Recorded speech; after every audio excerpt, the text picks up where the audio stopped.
Hello, good morning all. അപ്പം നമ്മൾ ഇന്ന് 9ാം ക്ലാസ് കെമിസ്ട്രിയുടെ 7th ചാപ്റ്ററായ നോൺ മെറ്റൽസ്, അതായത് അലോഹങ്ങളെ പറ്റിയാണ് ഡിസ്കസ് ചെയ്യാൻ പോകുന്നത്. അപ്പം നമുക്ക് വേഗം ചാപ്റ്ററിലേക്ക് പോകാം. അപ്പോൾ നമ്മൾ ഫസ്റ്റ് ചാപ്റ്ററിൽ തന്നെ പീരിയോഡിക് ടേബിൾ പഠിച്ചിട്ടുണ്ട് അല്ലേ. അപ്പോൾ പീരിയോഡിക് ടേബിളിൽ എലമെൻറ്റ്സിനെ, മൂലകങ്ങളെ എന്തായിട്ട് ക്ലാസിഫൈ ചെയ്തിട്ടുണ്ട്? മെറ്റൽസ്, ലോഹങ്ങൾ, ദെൻ നോൺ മെറ്റൽസ് അലോഹങ്ങൾ, ദെൻ മെറ്റലോയിഡ്സ് ഉപലോഹങ്ങൾ എന്ന് പറഞ്ഞിട്ട് എന്ത് ചെയ്തിട്ടുണ്ട്? ക്ലാസിഫൈ ചെയ്തിട്ടുണ്ട്. അപ്പോൾ നമ്മളോട് ഈ പീരിയോഡിക് ടേബിൾ, അതായത് ഫസ്റ്റ് പേജിൽ തന്നിട്ടുള്ള പീരിയോഡിക് ടേബിൾ വെച്ച് ഒന്ന് ലോഹങ്ങൾ, അലോഹങ്ങൾ അല്ലെങ്കിൽ ഉപലോഹങ്ങൾ, അങ്ങനെ മെറ്റൽസ്, നോൺ മെറ്റൽസ്, മെറ്റലോയിഡ്സ് എന്നിങ്ങനെ ഒന്ന് ക്ലാസിഫൈ ചെയ്യാനാണ് പറഞ്ഞിട്ടുള്ളത്. അപ്പോൾ നമുക്ക് കുറച്ച് മെറ്റൽസിൻ്റെ പേര് നമുക്ക് ആ പീരിയോഡിക് ടേബിൾ നോക്കിയിട്ട് പറയാം. ഏതൊക്കെയാണ് മെറ്റൽസ്? സോഡിയം, മഗ്നീഷ്യം ഉണ്ട്, അലുമിനിയം ഉണ്ട്, പൊട്ടാസ്യം ഉണ്ട്, ദെൻ കാൽസ്യം ഉണ്ട്, സിങ്ക്, അയൺ, ഇതങ്ങനെ കുറേ മെറ്റൽസ് ഉണ്ട് അല്ലേ. ഇനി നോൺ മെറ്റൽസ് ഏതൊക്കെയാണെന്ന് നിങ്ങൾക്ക് അറിയുന്നത്? നമുക്ക് നോക്കിയാൽ അറിയാം. Hydrogen, carbon, nitrogen, oxygen, chlorine, fluorine ഒക്കെ എന്താണ്? നോൺ മെറ്റൽസ് ആണ്, അലോഹങ്ങളാണ്. ഇനി ഉപലോഹങ്ങൾ അല്ലെങ്കിൽ മെറ്റലോയിഡ്സ് ഏതൊക്കെയാണ്? Silicon, germanium, arsenic, antimony, then boron ഒക്കെയാണ് എന്തെന്ന് പറയുന്നത്? മെറ്റലോയിഡ്സ് എന്ന് പറയുന്നത്. അപ്പോൾ നമ്മൾ ഈ ചാപ്റ്ററിൽ ഏതിനെ പറ്റിയാണ് പഠിക്കുന്നത്? നോൺ മെറ്റൽസ്, അലോഹങ്ങളെ പറ്റിയാണ് പഠിക്കുന്നത് അല്ലേ. അപ്പോൾ പ്രധാനപ്പെട്ട അലോഹങ്ങൾ ഏതൊക്കെയാണ്? ഹൈഡ്രജൻ, കാർബൺ, ഓക്സിജൻ, നൈട്രജൻ, അതുപോലെ തന്നെ ക്ലോറിൻ തുടങ്ങിയ അലോഹങ്ങളെ പറ്റിയാണ് നമ്മൾ ഈ ചാപ്റ്ററിൽ പ്രധാനമായിട്ടും പഠിക്കുന്നത്. ഓക്കെ, ഇനി നമ്മൾ മുൻ ചാപ്റ്ററിൽ തന്നെ പഠിച്ചിട്ടുണ്ട് ഇതൊക്കെ ഈ ഓരോ എലമെൻസും ബിലോങ് ചെയ്യുന്ന, അതായത് ഈ ഓരോ എലമെൻസുമുള്ള ഫാമിലീസ് ഏതൊക്കെയാണ്. ഹൈഡ്രജൻ ഏത് ഫാമിലിയിലാണ് വരുന്നത്? ഹൈഡ്രജൻ ഫസ്റ്റ് ഗ്രൂപ്പ്, ഒന്നാമത്തെ ഗ്രൂപ്പായ ആൽക്കലി മെറ്റൽസിൻ്റെ കൂടെയാണ് വരുന്നത് അല്ലേ. ഇനി കാർബൺ വരുന്നതോ? കാർബൺ ഫാമിലിയിലാണ്. ദെൻ ഓക്സിജൻ ഫാമിലിയിലാണ്. നൈട്രജൻ ഫാമിലിയിലാണ്. ക്ലോറിൻ ഏതിലാണ്? ഹാലോജൻസിൽ വരുന്നു. പിന്നെ ഇപ്പോൾ അങ്ങനെ ഓരോ എലമെൻസും ഓരോ ഗ്രൂപ്പുകളിൽ അല്ലെങ്കിൽ ഓരോ ഫാമിലിയിൽ ബിലോങ് ചെയ്യുന്നതാണ്. അപ്പോൾ നമ്മൾ ഏറ്റവും ആദ്യം പഠിക്കാൻ പോകുന്ന നോൺ മെറ്റൽ എന്ന് പറയുന്നത്, അല്ലെങ്കിൽ ഏറ്റവും ആദ്യം നമ്മൾ പഠിക്കാൻ പോകുന്ന അലോഹം എന്ന് പറയുന്നത് ഹൈഡ്രജനാണ്. അപ്പോൾ ഹൈഡ്രജൻ എന്ന് പറയുന്ന വാതകത്തെ പറ്റി, അല്ലെങ്കിൽ ഹൈഡ്രജൻ എന്ന് പറയുന്ന നോൺ മെറ്റലിനെ പറ്റി നമുക്ക് ആദ്യം പഠിക്കാം.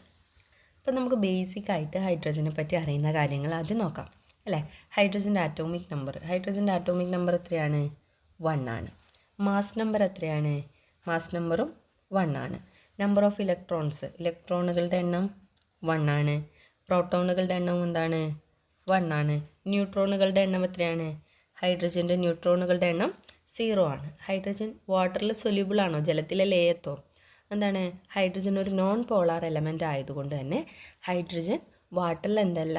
ഇൻസൊല്യൂബിൾ ആണ്, അതായത് ജലത്തിൽ ലയിക്കാത്ത വസ്തുവാണ്. ഓക്കെ, ഇൻസൊല്യൂബിൾ ആണ്. ദെൻ ഐസോടോപ്സ്, ഹൈഡ്രജൻ്റെ ഐസോടോപ്സ് ഏതൊക്കെയാണ്?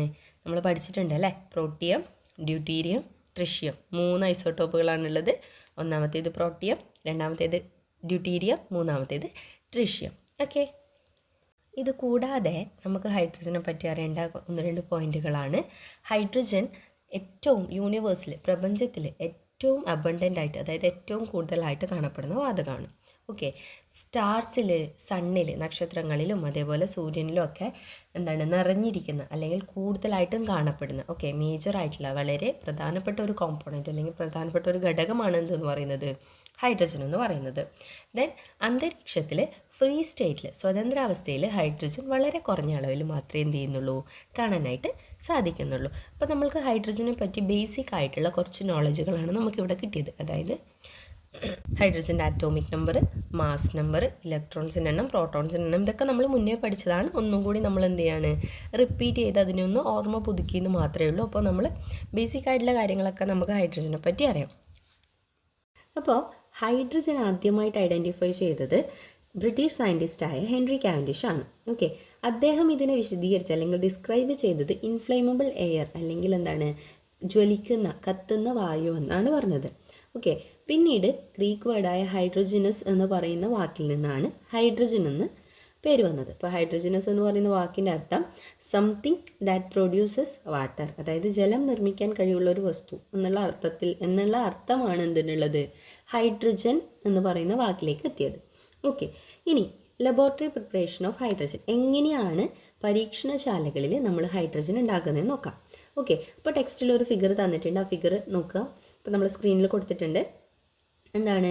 ഒരു ടെസ്റ്റ് ട്യൂബിനകത്തേക്ക് 5 മില്ലി ഡൈല്യൂട്ട് ചെയ്ത HCl എടുത്തിരിക്കുന്നു. അതിലേക്ക് കുറച്ച് സിങ്ക് ഗ്രാനുവൽസ്, അതായത് കുറച്ച് സിങ്ക് തരികൾ ഇട്ട് കൊടുക്കുന്നു.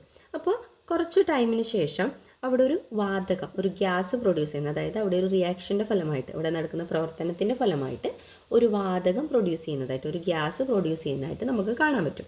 ഓക്കെ, അപ്പോൾ നമുക്ക് ഈ പ്രൊഡ്യൂസ് ചെയ്യുന്ന ഗ്യാസ് അല്ലെങ്കിൽ ഇവിടെ നിർമ്മിക്കപ്പെടുന്ന വാതകം ഹൈഡ്രജൻ ആണെന്ന് എങ്ങനെയാണ് കൺഫേം ചെയ്യുക? അപ്പോൾ നമ്മൾ മുന്നേയൊക്കെ ചെയ്തിട്ടുണ്ട്. ഒരു ബേണിംഗ് സ്പ്ലിൻറ്റ്, അതായത് ഒരു ഈർക്കിൽ കത്തിച്ചിട്ട് എന്ത് ചെയ്യുക? ഈ ടെസ്റ്റ് ട്യൂബിൻ്റെ മൗത്തിലേക്ക്, ടെസ്റ്റ് ട്യൂബിൻ്റെ വായുഭാഗത്തേക്ക് കാണിക്കാം. അപ്പോൾ നമുക്ക് എന്താണ് നിരീക്ഷിക്കാൻ പറ്റുക? നമ്മൾ മുന്നേ പരീക്ഷണങ്ങളിലൊക്കെ നമ്മൾ കണ്ടിട്ടുള്ളതാണ്. എന്താണ്? ഹൈഡ്രജൻ ആണെങ്കിൽ ഈ കത്തുന്നത്, അതായത് ഇവിടെ ഉണ്ടാകുന്ന തീക്ക് ഒരു പോപ്പ് സൗണ്ടോടുകൂടി ആളി കത്തുന്നതായിട്ട് കാണാൻ പറ്റും. അതായത് ഒരു പോപ്പ് ശബ്ദത്തോടുകൂടി തീ ആളി കത്തുന്നതായിട്ട് നമുക്ക് എന്ത് ചെയ്യാൻ പറ്റും? കാണാനായിട്ട് പറ്റും. Okay, write the balanced chemical equation of this reaction. അപ്പോൾ ഈ റിയാക്ഷൻ്റെ ബാലൻസ്ഡ് കെമിക്കൽ ഇക്വേഷൻ എഴുതാനാണ് പറഞ്ഞിട്ടുള്ളത്. അപ്പോൾ എന്താ നടക്കുന്നത്? സിങ്ക് ഹൈഡ്രോക്ലോറിക് ആസിഡുമായിട്ട് റിയാക്ട് ചെയ്യുമ്പോൾ, അല്ലേ, സിങ്ക് HCl റിയാക്ട് ചെയ്യുന്ന സമയത്ത് എന്താണ് ഉണ്ടാകുന്നത്? Zinc chloride ZnCl2. അതേപോലെ തന്നെ അവിടെ റിലീസ് ചെയ്യുന്ന വാതകം എന്ന് പറയുന്നത് എന്താണ്? H2. ഓക്കെ, ഹൈഡ്രജൻ ആണ്. ഓക്കെ, ഇപ്പോൾ ലബോറട്ടറി പ്രിപ്പറേഷൻ ഇങ്ങനെയാണ്. പക്ഷേ ഇൻഡസ്ട്രിയലി അല്ലെങ്കിൽ വ്യാവസായികമായിട്ട് ഹൈഡ്രജൻ നിർമ്മിക്കുന്നത് എന്താണ്? വാട്ടറിൻ്റെ ഇലക്ട്രോളിസിസ് വഴിയാണ്, അതായത് ജലത്തിൻ്റെ വൈദ്യുത വിശ്ലേഷണം വഴിയാണ്. നമ്മൾ 8ാം ക്ലാസ്സിൽ വാട്ടറിനെ പറ്റി, ജലത്തെപ്പറ്റി പഠിച്ചിട്ടുണ്ട്. അതായത് ഇലക്ട്രോളിസിസ് ഓഫ് വാട്ടർ, ജലത്തിൻ്റെ വൈദ്യുത വിശ്ലേഷണം നമ്മൾ പഠിച്ചിട്ടുണ്ട്. അവിടെ 2 വാതകങ്ങളാണ് ലഭിക്കുക. ഒന്ന് ഹൈഡ്രജനാണ്, ഒന്ന് ഓക്സിജനാണ് നമ്മൾ പഠിച്ചിട്ടുണ്ട്. കൂടുതൽ അളവിൽ ലഭിക്കുന്നത് ഹൈഡ്രജൻ ആണ് എന്നൊക്കെ നമ്മൾ മുന്നേ പഠിച്ചിട്ടുള്ളതാണ്. അപ്പോൾ ഇൻഡസ്ട്രിയലി ഹൈഡ്രജൻ പ്രൊഡ്യൂസ് ചെയ്യുന്നത്, അതായത് വ്യാവസായിക ആവശ്യങ്ങൾക്കായിട്ട് ഹൈഡ്രജൻ നിർമ്മിക്കുന്നത് വൈദ്യുത വിശ്ലേഷണം, ജലത്തിൻ്റെ വൈദ്യുത വിശ്ലേഷണം വഴിയാണ്. ഓക്കെ, ഓർമ്മയുണ്ടാവണം കേട്ടോ. അപ്പോൾ നമുക്ക് പ്രോപ്പർട്ടീസ് ഓഫ് ഹൈഡ്രജൻ നോക്കാം. ഹൈഡ്രജൻ്റെ ഒരു പൊതുഗുണങ്ങൾ. ഓക്കെ, അത് നമുക്ക് ബേസിക്കായിട്ട് അറിയാവുന്ന എന്നാൽ അറിയാത്ത കാര്യങ്ങളുണ്ട്. അപ്പോൾ നോക്കാം. Hydrogen is A colourless and odourless gas. Hydrogen എന്ന് പറയുന്നത് നിറവും മണവും ഇല്ലാത്തൊരു വാതകമാണ്. ദെൻ രണ്ടാമത്തെ പോയിന്റ്, ഇൻസൊല്യൂബിൾ ഇൻ വാട്ടർ, അതായത് ജലത്തിൽ ലയിക്കാത്ത വാതകമാണ് ഇത് എന്ന് പറയുന്നത്, ഹൈഡ്രജൻ എന്ന് പറയുന്നത്. Then density is less than that of air. വായുവിനേക്കാളും ഹൈഡ്രജൻ എന്ത് കുറവാണ്? സാന്ദ്രത കുറവാണ്. സാന്ദ്രത കുറവ് എന്ന് പറഞ്ഞു കഴിഞ്ഞാൽ നിങ്ങളൊക്കെ കണ്ടിട്ടുണ്ടാവും. ഹൈഡ്രജൻ ബലൂണ് കൈവിട്ട് കഴിഞ്ഞ് കഴിഞ്ഞാൽ എങ്ങോട്ട് പോകും? മുകളിലേക്ക് പറന്നു പോകുന്നത് കണ്ടിട്ടില്ലേ? അതെന്തുകൊണ്ടാണ്? വായുവിനേക്കാളും സാന്ദ്രത കുറവാണ്. സോ അതെന്ത് ചെയ്യും? മുകളിലേക്ക് പറന്നു പോകും. ഓക്കെ, അതുകൊണ്ടാണ് നമ്മൾ കൈവിടുമ്പോൾ ഹൈഡ്രജൻ ബലൂൺ എവിടെ എത്തുന്നത്? മുകളിലേക്ക് പറന്നു പോകുന്നത്. Then hydrogen exist as A diatomic molecule. Hydrogen ഒരു ദ്വയാറ്റോമിക തന്മാത്രയായിട്ടാണ് കാണപ്പെടുന്നത്. അതായത് എന്താണ്? ഒരു ഹൈഡ്രജൻ ഒറ്റയ്ക്ക് നിലനിൽപ്പില്ല. അപ്പോൾ ഹൈഡ്രജൻ എന്ത് ചെയ്യും? മറ്റൊരു ഹൈഡ്രജനുമായിട്ട് കമ്പൈൻ ചെയ്ത് ഒരു മോളിക്യൂളായിട്ട്, അതായത് 2 ഹൈഡ്രജൻ കമ്പൈൻ ചെയ്ത് മോളിക്യൂളായിട്ടാണ് കാണപ്പെടുന്നത് കൂടുതലായിട്ടും. So hydrogen is a diatomic molecule അല്ലെങ്കിൽ ദ്വയാറ്റോമിക തന്മാത്രയാണ്.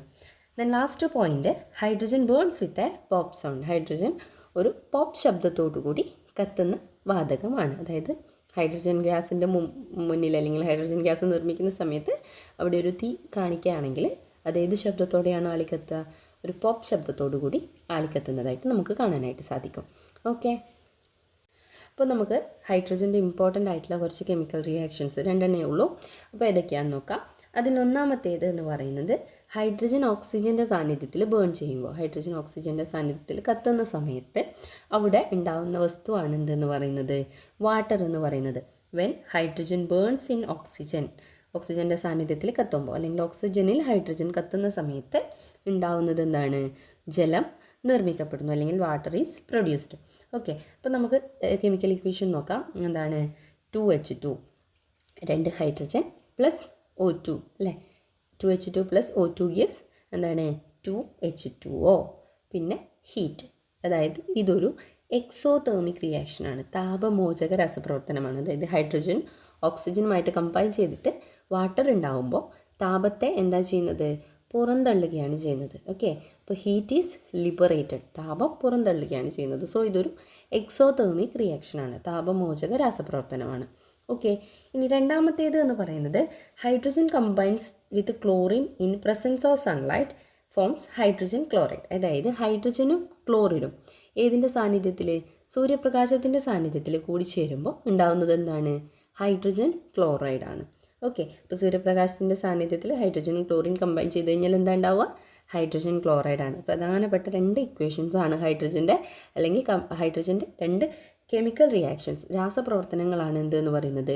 ഒന്ന് ഫോർമേഷൻ ഓഫ് വാട്ടർ, രണ്ടാമത്തേത് ഫോർമേഷൻ ഓഫ് ഹൈഡ്രജൻ ക്ലോറൈഡ് എന്ന് പറയുന്നത്. രണ്ടിൻ്റെയും കെമിക്കൽ ഇക്വേഷൻസ് രാസസൂത്രങ്ങൾ ഇമ്പോർട്ടൻ്റ് ആണ്. 2 പോയിന്റുകളും ഇമ്പോർട്ടൻ്റ് ആയിട്ട് പഠിച്ചു നോക്കേണ്ടതാണ്. നമുക്ക് ഹൈഡ്രജൻ്റെ യൂസസ് ഉപയോഗങ്ങൾ നോക്കാം. അതിലൊന്നാമത്തേത് it is used for the production of ammonia and methanol. മെത്തനോളിൻ്റെയും അമോണിയയുടെയും വ്യാവസായിക നിർമ്മാണത്തിൽ ഏത് ഉപയോഗിക്കുന്നുണ്ട്? ഹൈഡ്രജൻ ഉപയോഗിക്കുന്നുണ്ട്. ദെൻ രണ്ടാമത്തേത് എന്ന് പറയുന്നത് ഹൈഡ്രജൻ ഒരു ഫ്യൂവൽ ഇന്ധനമായിട്ട് ഉപയോഗിക്കാറുണ്ട്. ദെൻ മൂന്നാമത്തേത് for the preparation of saturated oils like vanaspati പോലെയുള്ള പൂരിത എണ്ണകളുടെ നിർമ്മാണത്തിന് എന്തുപയോഗിക്കാറുണ്ട്? ഹൈഡ്രജൻ ഉപയോഗിക്കാറുണ്ട്. Okay, then last point hydrogen is used as the reducing agent to extract metals from metal oxides. അതായത് ലോഹ ഓക്സൈഡുകളിൽ നിന്ന് ലോഹത്തെ വേർതിരിച്ചെടുക്കാൻ നമ്മൾ ഉപയോഗിക്കാറുണ്ട്? റെഡ്യൂസിങ് ഏജൻ്റായിട്ട്, നിരോക്സികാരിയായിട്ട് ഹൈഡ്രജനെ ഉപയോഗിക്കാറുണ്ട്. അപ്പോൾ ഹൈഡ്രജൻ്റെ ഉപയോഗങ്ങൾ എന്തൊക്കെയാണ്, യൂസസ് എന്നുള്ളത് പഠിച്ചു വെക്കേണ്ടതുണ്ട്. ഓക്കെ, അപ്പോൾ നമ്മൾ ഹൈഡ്രജൻ്റെ യൂസസ് ഉപയോഗങ്ങൾ പറഞ്ഞ സമയത്ത് നമ്മൾ കണ്ടതാണ് hydrogen can be used as a fuel, അല്ലേ? ഹൈഡ്രജൻ ഒരു ഇന്ധനമായിട്ട് ഉപയോഗിക്കാമെന്നുള്ളത്. അപ്പോൾ ഹൈഡ്രജൻ ഇന്ധനമായിട്ട് ഉപയോഗിക്കുന്നത് എന്തുകൊണ്ടാണ്, അല്ലെങ്കിൽ അതിനെപ്പറ്റിയാണ് ഇനി നമുക്ക് പഠിക്കാനുള്ളത്. അപ്പോൾ ഏതൊരു ഫ്യൂവലിൻ്റെയും ഏതൊരു ഇന്ധനത്തിൻ്റെയും കാര്യം പറയുമ്പോൾ അതിലൊരു പ്രധാനപ്പെട്ട പ്രോപ്പർട്ടി അല്ലെങ്കിൽ സവിശേഷതയാണ് കലോറിഫിക് വാല്യൂ അല്ലെങ്കിൽ കലോറിക മൂല്യം എന്ന് പറയുന്നത്. ഓക്കെ, എന്താ കലോറിഫിക് വാല്യൂ എന്ന് വെച്ച് കഴിഞ്ഞാൽ it is the heat energy released when unit mass of fuel on complete compassion. അതായത് പൂർണ്ണമായിട്ട് ഒരു യൂണിറ്റ് മാസുള്ള ഒരു ഇന്ധനം പൂർണ്ണമായിട്ട് ജ്വലിക്കുമ്പോൾ സ്വതന്ത്രമാകുന്ന താപോർജ്ജത്തിൻ്റെ അളവ്. അതായത് ഒരു യൂണിറ്റ് മാസുള്ള ഏത് ഇന്ധനമായാലും അത് കംപ്ലീറ്റ് ആയിട്ട് ജ്വലിക്കുന്ന സമയത്ത്, കംപ്ലീറ്റ് ആയിട്ട് കത്തുന്ന സമയത്ത് അതിന് റിലീസ് ചെയ്യാൻ പറ്റുന്ന, അതിന് പുറത്തേക്ക് വിടാൻ പറ്റുന്ന ഹീറ്റ് എനർജിയുടെ അളവ്, താപോർജ്ജത്തിൻ്റെ അളവിനെയാണ് നമ്മൾ എന്ത് പറയുന്നത്? കലോറിഫിക് വാല്യൂ അല്ലെങ്കിൽ കലോറിക മൂല്യം എന്ന് പറയുന്നത്. അപ്പോൾ നമുക്ക് ഓരോ ഇന്ധനങ്ങൾ, ഓരോ ഫ്യൂവൽസും അതേപോലെ അതിൻ്റെ കലോറിഫിക് വാല്യൂവും തന്നിട്ടുള്ള ഒരു ഗ്രാഫ് നമുക്ക് ടെക്സ്റ്റിൽ തന്നിട്ടുണ്ട്. അപ്പോൾ അത് നോക്കിക്കഴിഞ്ഞാൽ നമുക്ക് കാര്യങ്ങൾ കുറച്ചും കൂടി ക്ലിയർ ആവും. ഏതൊക്കെയാണ് തന്നിട്ടുള്ളത്? ഹൈഡ്രജൻ തന്നിട്ടുണ്ട്, ദെൻ മെത്തനോൾ തന്നിട്ടുണ്ട്, മീത്തൈൻ തന്നിട്ടുണ്ട്, പെട്രോൾ തന്നിട്ടുണ്ട്, ദെൻ എത്തനോൾ തന്നിട്ടുണ്ട്, ദെൻ കാർബോഹൈഡ്രേറ്റ്സ് ഉണ്ട്, കാർബൺ മോണോക്സൈഡ് ഉണ്ട്. അപ്പോൾ ഓരോന്നിൻ്റെയും കലോറിഫിക് വാല്യൂ അവിടെ തന്നിട്ടുണ്ട്, കൃത്യമായിട്ട് തന്നിട്ടുണ്ട്. അപ്പോൾ ഹൈഡ്രജൻ്റെ കലോറിഫിക് വാല്യൂ എന്ന് പറയുന്നത് എത്രയാണ്? 143 ദെൻ മീത്തൈനിൻ്റെത് 56 ആണ്. ദെൻ പെട്രോളിൻ്റെത് 48, കാർബണിൻ്റെത് 33 ആണ്, എത്തനോൾ 30, മെത്തനോൾ 23, കാർബോഹൈഡ്രേറ്റ്സ് 16 ആണ്, കാർബൺ മോണോക്സൈഡ് 10 ആണ്. അപ്പോൾ which fuel has the lowest calorific value? അപ്പോൾ ഇവിടെ ഏറ്റവും കലോറിക മൂല്യം കുറഞ്ഞ ഫ്യൂവൽ ഇന്ധനം ഏതാണ്? കാർബൺ മോണോക്സൈഡ് ആണ്. Which fuel has the highest calorific value? അപ്പോൾ നോക്കിയാൽ തന്നെ അറിയാം 143 ആണ്. അതിൻ്റെ ആ ഒരു അടുത്ത് പോലും ബാക്കിയുള്ള ഫ്യൂവൽസ് എത്തുന്നില്ല. സോ ഏറ്റവും ഹയസ്റ്റ് കലോറിഫിക് വാല്യൂ ഉള്ളത് ഏതിനാണ്? ഹൈഡ്രജനാണ്. സോ ഹൈഡ്രജൻ എന്താണ്? What is the product obtained when hydrogen burns in air? Hydrogen വായുവിൽ കത്തുന്ന സമയത്ത് എന്താണ് കിട്ടുന്ന പ്രൊഡക്റ്റ് എന്ന് പറയുന്നത്? ഇപ്പോൾ നമ്മൾ തൊട്ട് മുന്നേ റിയാക്ഷൻ പഠിച്ചു അല്ലേ? ഹൈഡ്രജൻ ഓക്സിജനുമായിട്ട് ബേൺ ചെയ്യുമ്പോൾ, അല്ലെങ്കിൽ ഹൈഡ്രജൻ ഓക്സിജനിൽ ബേൺ ചെയ്യുമ്പോൾ സമയത്ത്, അല്ലെങ്കിൽ ഓക്സിജനിൽ കത്തുന്ന സമയത്ത് പ്രൊഡ്യൂസ് ചെയ്യുന്നത് എന്താണ്? വാട്ടറാണ്, ജലമാണ്, അല്ലേ? ഇപ്പോൾ ഇവിടെ what is the product obtained when hydrogen burns in air? അതായത് ഹൈഡ്രജൻ വായുവിൽ കത്തുന്ന സമയത്ത് നമുക്ക് എന്താ ലഭിക്കുക?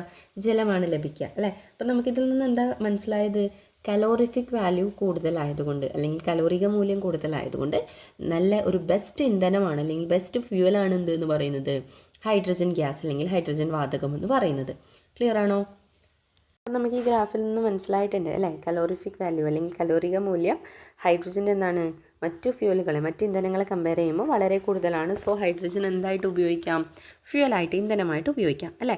അതുകൂടാതെ ഹൈഡ്രജൻ്റെ merits, hydrogen as a fuel, അതായത് ഹൈഡ്രജൻ ഒരു ഇന്ധനമായിട്ട് ഉപയോഗിക്കുന്നതിൻ്റെ മേന്മകൾ എന്തൊക്കെയാണെന്ന് നോക്കാം. Okay, when hydrogen is used as a fuel the possibility of pollution is very low since water is the only product formed. അപ്പോൾ എന്താണ്? ഹൈഡ്രജൻ വായുവിൽ ജ്വലിക്കുന്ന സമയത്ത് അവിടെ ഉണ്ടാകുന്ന ഒരു ഉൽപ്പന്നം എന്ന് പറയുന്നത് എന്താണ്? ജലം മാത്രമാണ്. സോ അവിടെ എന്തുണ്ടാവുന്നില്ല? പൊല്യൂഷൻ, മലിനീകരണത്തിനുള്ള ഒരു സാധ്യതയില്ല. ഓക്കെ, ദെൻ കലോറിഫിക് വാല്യൂ, അതായത് കലോറിക മൂല്യം വളരെ കൂടുതലാണ്. അപ്പോൾ വളരെ കുറച്ച് അളവിൽ കൂടുതൽ എനർജി റിലീസ് ചെയ്യാനായിട്ട് പറ്റും. ഓക്കെ, വളരെ കുറഞ്ഞ അളവിൽ തന്നെ ഹൈ എനർജി, കൂടുതൽ ഹീറ്റ് എനർജി എന്ത് ചെയ്യാൻ പറ്റും, റിലീസ് ചെയ്യാൻ പറ്റും. ഓക്കെ, ഇനി മെറിറ്റ്സ് മാത്രമല്ല, ഇതിനെന്തുണ്ട്, ഡീമെറിറ്റ്സും ഉണ്ട്, ലിമിറ്റേഷൻസും ഉണ്ട്, പരിമിതികളും ഉണ്ട്.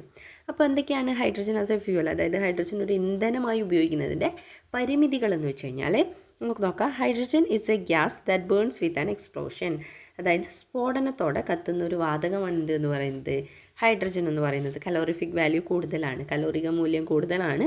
അപ്പം അതായത് സ്ഫോടനം അല്ലെങ്കിൽ എന്താണ് പിന്നെ ബേൺ ചെയ്ത് കഴിഞ്ഞാൽ അല്ലെങ്കിൽ എക്സ്പ്ലോഷൻ നടന്നു കഴിഞ്ഞാൽ വളരെ ബുദ്ധിമുട്ടുള്ള കാര്യമാണ്. ദെൻ നെക്സ്റ്റ് പോയിൻ്റ് എന്ന് പറയുന്നത് എന്താണ്, സ്റ്റോർ ചെയ്യാനും അതേപോലെ തന്നെ ട്രാൻസ്പോർട്ട് ചെയ്യാനും, അതായത് വിതരണം ചെയ്യാനും അതേപോലെ സംഭരിച്ചു വെക്കാനും എന്താണ് ഇതിന് ഡിഫിക്കൽറ്റി ഉണ്ട്, ബുദ്ധിമുട്ടുണ്ട്. അപ്പോൾ ഹൈഡ്രജൻ്റെ ഈ ലിമിറ്റേഷൻസൊക്കെ, അതായത് ഈ പറയുന്ന പരിമിതികളൊക്കെ നമുക്ക് മറികടക്കാൻ പറ്റിക്കഴിഞ്ഞ് കഴിഞ്ഞാൽ ഹൈഡ്രജൻ നമുക്ക് യൂണിവേഴ്സൽ ഫ്യൂവലായിട്ട്, അതായത് സാർവത്രിക ഇന്ധനമായിട്ട് ഉപയോഗിക്കാം. അപ്പോൾ എന്താ, ഫോസിൽ ഇന്ധനങ്ങൾ, ഫോസിൽ ഫ്യൂവൽസിൻ്റെയൊക്കെ ലഭ്യത കുറവ്, അതിൻ്റെയൊക്കെ സ്കേസിറ്റി ഉണ്ടല്ലോ, അതൊക്കെ നമുക്ക് പരിഹരിക്കാൻ പറ്റും. ദെൻ പൊല്യൂഷൻ, അതായത് ഈ ഫോസിൽ ഫ്യൂവൽസൊക്കെ കത്തുന്ന സമയത്ത് അല്ലെങ്കിൽ ബേൺ ചെയ്യുന്ന സമയത്ത് ഉണ്ടാവുന്ന സ്മോക്ക് അല്ലെങ്കിൽ അവിടെ ഉണ്ടാകുന്ന പ്രോഡക്ട്സൊക്കെ പൊല്യൂഷന് കാരണമാവുന്നതാണ്, മലിനീകരണത്തിന് കാരണമാവുന്നതാണ്. അപ്പോൾ ഇവിടെ ഹൈഡ്രജൻ ഒരു ഫ്യൂവലായിട്ട്, ഹൈഡ്രജൻ ഒരു ഇന്ധനമായിട്ട് ഉപയോഗിക്കുകയാണെങ്കിൽ അവിടെ പൊല്യൂഷൻ എന്താണ്, കുറയും അല്ലേ. അപ്പോൾ ഹൈഡ്രജൻ ഭാവിയിൽ എപ്പോഴെങ്കിലും നമുക്ക് ഫ്യൂവലായിട്ട് ഉപയോഗിക്കാൻ പറ്റുമെന്ന് നമുക്ക് എന്താക്കാം, വിചാരിക്കാം അല്ലെങ്കിൽ പ്രത്യാശിക്കാം.